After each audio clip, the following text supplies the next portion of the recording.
problems with the transactions. So for us, we see that if we take a very narrow sphere, working with the companies that sell their goods overseas and try to get their own feelings and their own problems and try to make it perfect.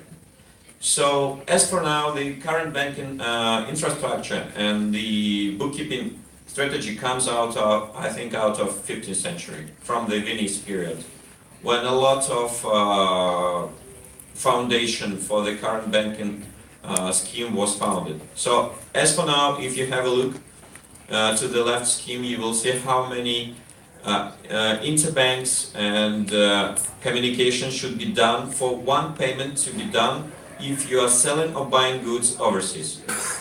So we see that first of all, if I'm not mistaken, about 2,000 of different papers should be done for one shipping to be dealt from one country to another. So as from our own experience, as we are backed by the companies that are selling goods on the exchanges, they would like first of all to make it fast, reliable and secure. So the blockchain is applicable especially if you are doing the financial transactions, if you are working in the finance sphere. But what are the goals and how does it help to speed up? If you just compare the schemes, you will see that amount of different intermittent and different communication is being subsequently cut down. So first of all, if you do all the payments via blockchain or via payment systems, by now you will make less fees, you will make less transactions, and you will save on time. So for us, the main goal is to make a unique infrastructure for the companies. We are B2B, business-to-business product that will be provided to banks and to the companies that are selling goods on exchanges as a software, as SaaS. SaaS platform. So nothing will be installed, nothing will be put into existing infrastructure. Once you would like to set up any selling goods, any raw materials on exchange, you will be able to set up your own smart contract. You will be able to find the seller and it will be automatically delivered. It will be automatically paid upon the deliverance. So this will speed up the whole process from 14 or 21 days to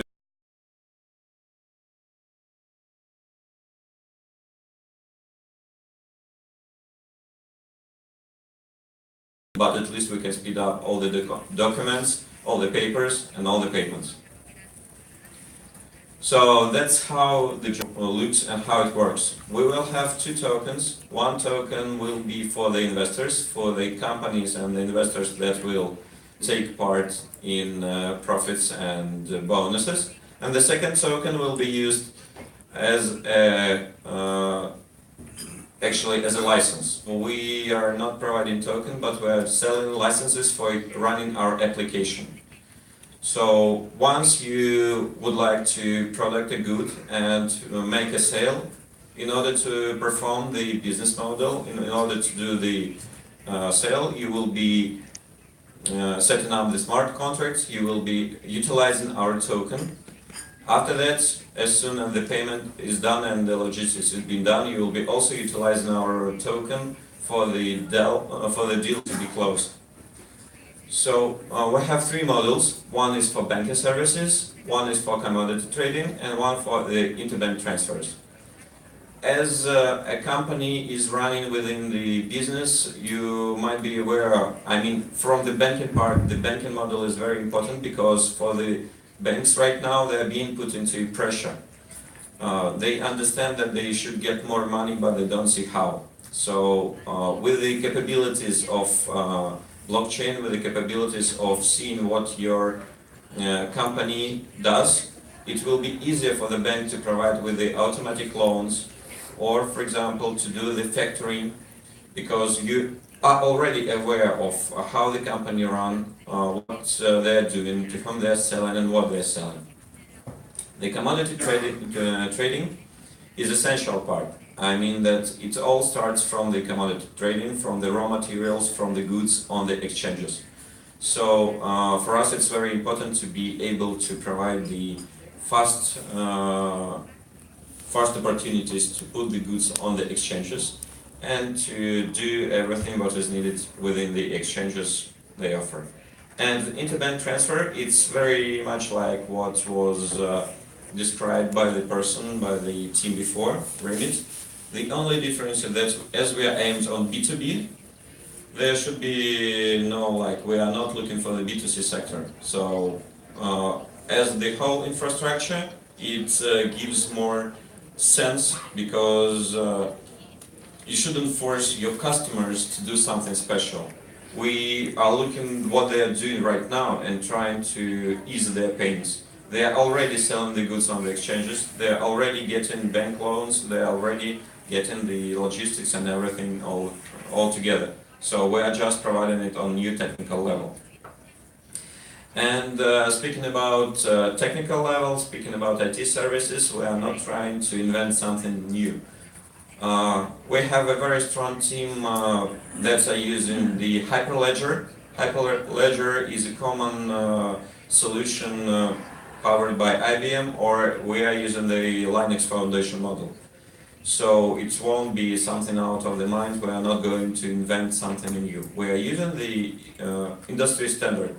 If, for example, you go to several conferences on banking, right now the Hyperledger is considered to be quite stable, quite well known, and like I said, like a bank standard so far.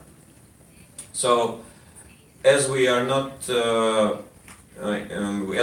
planning to get anything to be in the infrastructure, in the current infrastructure of the banks or the clients, it will be quite easy to implement that. It will be just like a web module where trained personnel, trained staff will be able to run the operations, and all the problems with the implementation will take, I think, from 5 days to 2 weeks just to do the training and to explain what should be done. So far, if we compare different payment systems, there can be different competitors. As for us, as we are the whole infrastructure, we try to find competitors only within the payment system. So it can be Ripple, but you know that Ripple is not supposed to cover the interbank payments, is not supposed to provide any loans or whatever, or logistics, or Swift. As for Swift, it's heavily monitored and it's not as fast as it's been supposed. So from my own personal experience, for example, last 2 payments by Swift I was supposed to receive, they were just cancelled without any reason. Swift has all the rights to cancel anything, giving you no details. So for you, for companies that are running the business, it will be a pain because you say to your partner that you have paid, and then you have to say sorry, the payment was not held, and he doesn't know was it true or was it not. Nothing is being told why the payment is being cancelled.